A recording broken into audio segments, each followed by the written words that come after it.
Everyone welcome to my YouTube channel the girl and the book. तो हम लोग इस वीडियो में एक बुक के बारे में बात करेंगे जिसका नाम है बिकमिंग बुक के ऑथर है मिशेल ओबामा। बराक ओबामा की वाइफ हैं और बराक ओबामा यूएस के प्रेसिडेंट रह चुके हैं। अब ये दोनों इतने फेमस क्यों हैं? क्योंकि ये बराक ओबामा जो है वो यूएस के फर्स्ट प्रेसिडेंट है जो कि ब्लैक थे और इन्होंने दो कॉन्सेक्यूटिव बार इलेक्शन जीता और 8 साल तक यूएस के प्रेसिडेंट रहे। तो let's quickly dive into the book name becoming. तो बिकमिंग में मिशेल ओबामा ने अपनी लाइफ के बहुत सारे एस्पेक्ट शेयर किए, बहुत सारी चीज़ें बताई है, लेकिन इसमें से मैं सारी चीज़ें कवर नहीं कर पाऊंगी। तो मैं वो सारी चीज़ें कवर करूंगी जो बहुत ज़्यादा मुझे इंस्पायरिंग लगी, जो मैं और आप अपनी लाइफ से रिलेट कर पाएंगे। तो ये बुक एक्चुअली बहुत नहीं एक्सपेंसिव साइड पे है और ये मैंने इस बुक का ऑडियो वर्जन सुना हुआ है यूट्यूब पर। उस वक्त अवेलेबल था, अभी फिलहाल का मुझे पता नहीं। जो ऑडियो वर्जन है वो भी बहुत आपको इंटरेस्टिंग लगता है क्योंकि वो खुद मिशेल ओबामा की आवाज़ में, तो आपको लगता है कि कोई बंदा खुद अपनी स्टोरी सुना रहा है। तो लेट्स क्विकली स्टार्ट। तो मिशेल ओबामा ने अपनी लाइफ के शुरुआती दिनों से स्टार्ट किया कि उनका चाइल्डहुड कैसा था।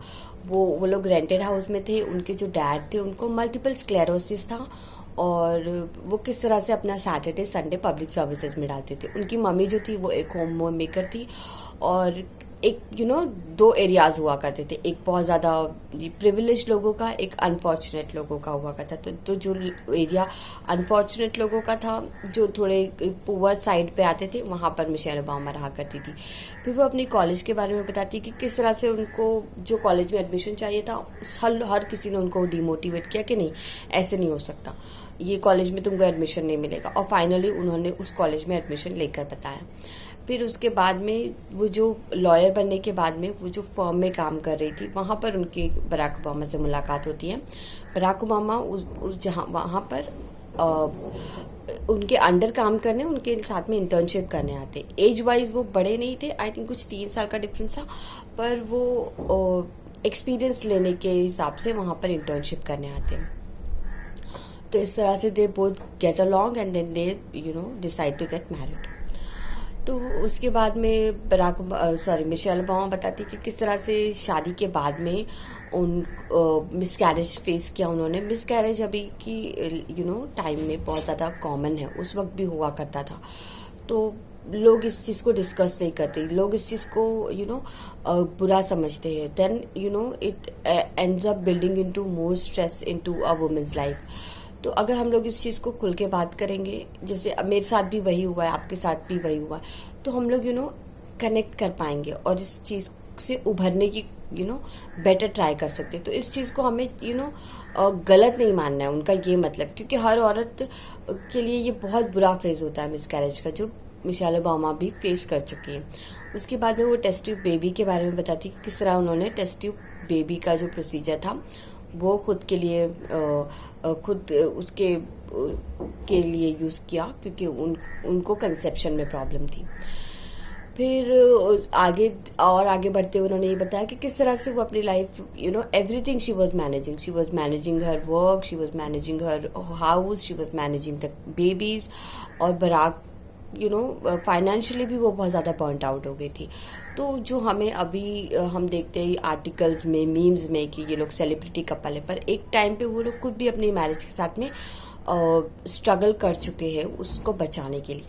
तो उन्हें साइकोलॉजी काउंसलिंग की जरूरत पड़ी थी बराक और मिशेल को।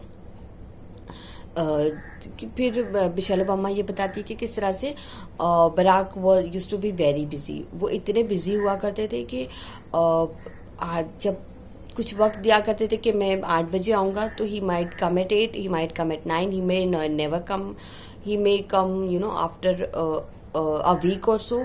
और ऐसा भी होता था कि वो कभी आ भी जाते थे और आने के बाद तुरंत नीचे से ही वापस हो जाते थे, वो इतने बिजी थे। तो that was building some pressure on Michelle के एक एक्स्ट्रा तरह का स्ट्रेस हो गया था उन्हें कि मतलब he would say that he'll come at 8, he'll come at 10, उसके बाद में वो लोग सोएंगे कब, फिर then they have a routine in the morning. तो she took control of her life. She told Barack that हम लोग 8 बजे सोने वाले हैं, हम लोग से मिलना है तो आपको 6 बजे आना होगा. और उसके बाद में she started managing her work life. उन्होंने अपनी गर्लफ्रेंड के साथ में मीट आउट करना शुरू कर दिया.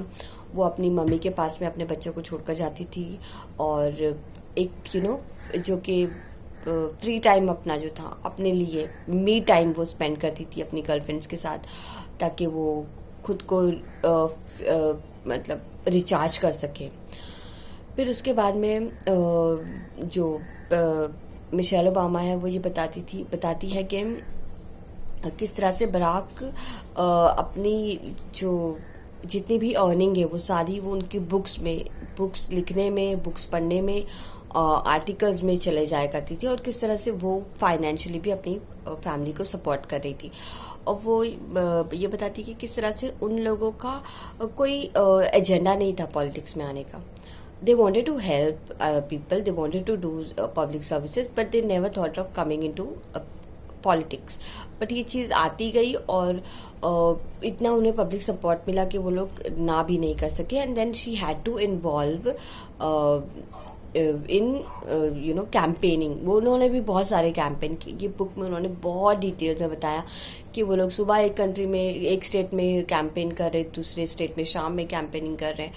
तो इस तरह से पूरी बहुत ज़्यादा स्ट्रेसफुल लाइफ के बाद में उन लोगों ने जो इलेक्शन था वो जीत जाते. Then Michelle Obama says that आपको बाहर निकलना पड़ेगा और आपको डिफाइन करना पड़ेगा कि आप कौन हो, वरना कोई और आपको डिफाइन कर देगा, कोई और बता देगा कि आप ये हो, और वो मोस्टली चांसेस है कि वो आपको रॉन्ग डिफाइन करेगा. फिर मिशेल ओबामा बताती है कि किस तरह से इलेक्शन जीतने के बाद में Barack and Michelle wanted to have their own time. They wanted to have a dinner together, वही रेस्टोरेंट में जहाँ पे वो लोग डिनर करना किया करते थे पहले. तो देन एवरीथिंग गॉट अरेंज्ड कि उनका डिनर वही वाली रेस्टोरेंट में होगा. And then they had a dinner also. But उन्हें याद है कि किस तरह से सिक्योरिटी को अलर्ट करना पड़ा, किस तरह से वो रोड को क्लियर करना पड़ा, किस तरह से एवरीथिंग गॉट चेक्ड. हर रेस्टोरेंट की हर चीज, हर एम्प्लॉय को चेक किया गया. तो इसके बाद में उनको बहुत ज्यादा गिल्ट फील हुआ कि किस तरह से उन्होंने अपनी छोटी सी विश के लिए पूरी एंटायर सिक्योरिटी टीम को एक वीक के काम में लगा दिया. तो इस तरह से मिशेल ओबामा बताती है कि किस तरह से वो लोग नेक्स्ट धीरे धीरे अवॉइड करने लगे, कि वो लोग खुद बाहर नहीं जाने लगे कि सिक्योरिटी का बर्डन बढ़ेगा. वो लोग खुद लिफ्ट यूज करते थे, स्टेयर्स नहीं, कि सिक्योरिटी को पूरी स्टेयर्स को चेक करना पड़ेगा. तो इस तरह से मिशेल ओबामा बताती है कि किस तरह से ये लोग चाहते थे कि कम से कम उनके जो व्हाइट हाउस में जो कुक वगैरह थे उनसे भी वो लोग कम काम करवाते थे. वो चाहती थी कि वो ब्रेकफास्ट खुद बनाए, वो चाहती थी कि अपने बच्चों के लिए ब्रेकफास्ट खुद बनाए, पर वो लोग हर टाइम अलर्ट रहते थे, तो उन्हें थोड़ा बहुत काम देना पड़ता था. फिर उसके बाद में मिशेल बताती है कि being a first lady, being something else, being something a doctor or engineer is not important. Becoming engineer, becoming a doctor, becoming a first lady is what makes you what you are. तो वो बताती है कि उस journey में जो आप जीते हो, फर्स्ट लेडी बनने की जर्नी में मिशेल ओबामा ने जो सारी एक्सपीरियंस की चीजें, वो सारी बहुत ज्यादा इंपॉर्टेंट होती है. वो सारी चीजें आप वो नहीं हो जहां पर आप पहुंच चुके, आप वो हो जो आप जर्नी आपने तय की हुई है. तो ये बुक में इस तरह से मिशेल ओबामा ने बहुत ब्यूटीफुली अपनी लाइफ की बहुत सारी चीज़ों को हमसे शेयर किया है. इसमें से बहुत सारी चीज़ें इंस्पायरिंग है और बहुत सारी चीज़ें हम खुद से रिलेट कर सकते हैं. तो अगर आपको ये वीडियो अच्छा लगता है, अगर आपको ये वीडियो से कुछ वैल्यू आपकी लाइफ में ऐड हुई है, तो प्लीज़ मेरे चैनल को लाइक करिए, शेयर करिए और उन लोगों के साथ में शेयर करिए जिसको इस वीडियो से हेल्प होगी. And subscribe my channel. Thank you so much. Until next time, bye bye.